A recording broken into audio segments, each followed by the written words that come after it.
Hey there guys, my name is Peter Wolf and this is going to be a comparison video about many of the output solutions you can get using the Canon 80D, a dedicated HDMI capture card, a USB 2.0 capture card, their brand new USB webcam solution which is just came out recently, and also the internal recordings. I'm gonna record all of these videos at the same time regarding to the last one because I have to do that separately because the 80D does not let me do record via USB and SD card at the same time. So I have to stop the video at some point, unplug the dedicated USB and then hit record in the camera. You can see all of my settings listed on the screen, which is come through via HDMI straight away to the Elgato HD60 Pro capture card. With a clean HDMI feed, with a straight HDMI feed. This is obviously not a clean one because it has all of the listed information that the camera will put out together with the picture that you can see. So I will be shooting with 2997 FPS with a 60 shutter speed, 1.8 aperture, that doesn't really matter, and an ISO 200. I could lower the ISO, but unfortunately I haven't got enough light to do that without too high noise levels in the background. Here we go. As you can see, this is the best you can get using autofocus, which is activated now. You probably realize that because the camera will follow me, and the beautiful wide circle that everyone loves who's got the same camera is on the screen. So sorry for my head turning, but I do have to track on the other monitor which will telling me what am I seeing and how at the same time. So I do record audio separately with my separate microphone, so that has nothing to do with this video.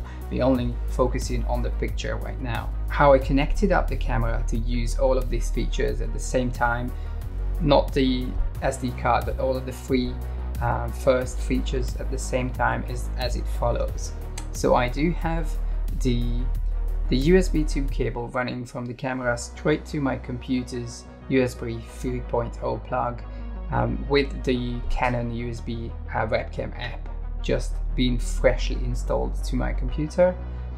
And at the same time I also have a mini HDMI to HDMI feed coming out from my camera. That's the long black cable you can see on the wall, going back into the Elgato's inner feed, and then I have recorded that separately. I also have the out feed, which is the gray cable that you can see on the screen now, coming out from my Elgato's out feed into the video capture with loop HDMI, very cheap, like that was a £20 one from Amazon. And then you can see the other back cable coming out of the HDMI USB 2.0 capture card, feed it back to one of my computer's USB ports at the back. How I did the record, I was using OBS, and I just listed all of these feeds underneath each other, showing everything at the same time. So let's see how the two HDMI capture cards compare to each other. So this is the Elgato HD60 Pro's picture, what you can see now. Now I switched to the cheap HDMI loop cards.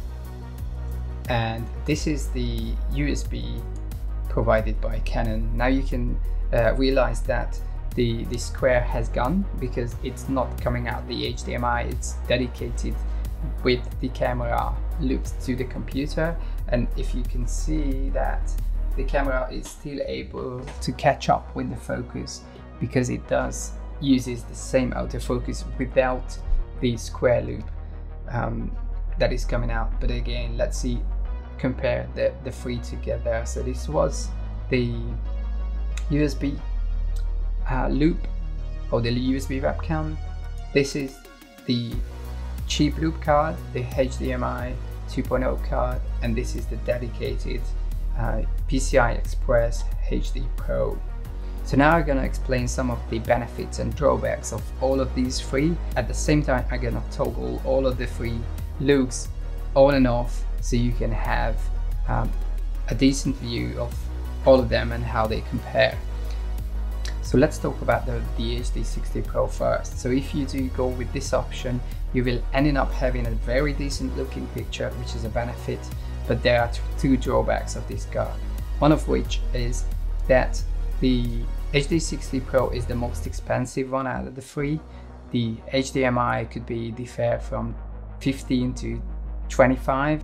They're not really expensive if you can afford to wait for them 1 or 2 weeks while they arrive from China or whatever. But the big drawback of both of the HDMIs, which is always the same, is that the Canon 80D and many of the older cameras does not let you switch off the white square.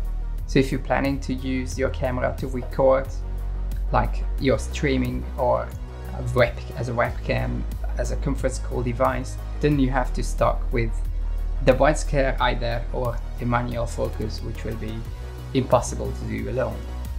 When you see the difference between the HD60 Pro and the cheap one, is not really much, but it does have some different characteristics, and I believe that these results are fair regarding the device that you are choosing to buy, that you are choosing to go with.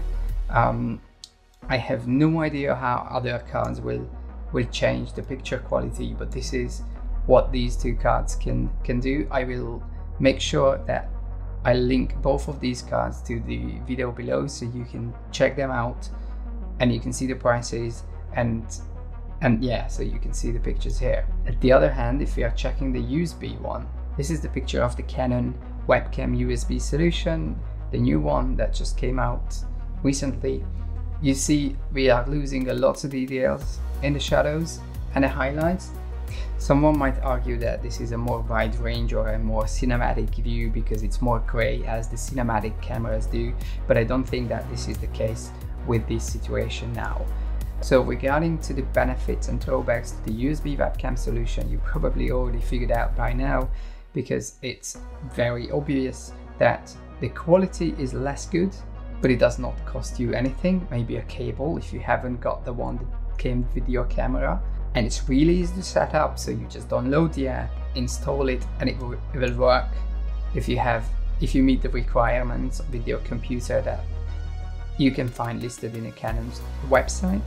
And you will be also having a clean feed with continuous autofocus, if that's what you are after and you need. But obviously you can see the difference between the quality of the USB webcam, the cheap capture card, and the more expensive Elgato dedicated. Thanks for watching. I hope this video helped you understanding or at least see some of the difference between these options. Now I will do some internal recordings with using the same lens, the same camera, the same settings. It does not change anything. I just unplug the USB out, turn the camera on and off, and then I hit record. All I can say now is happy creating.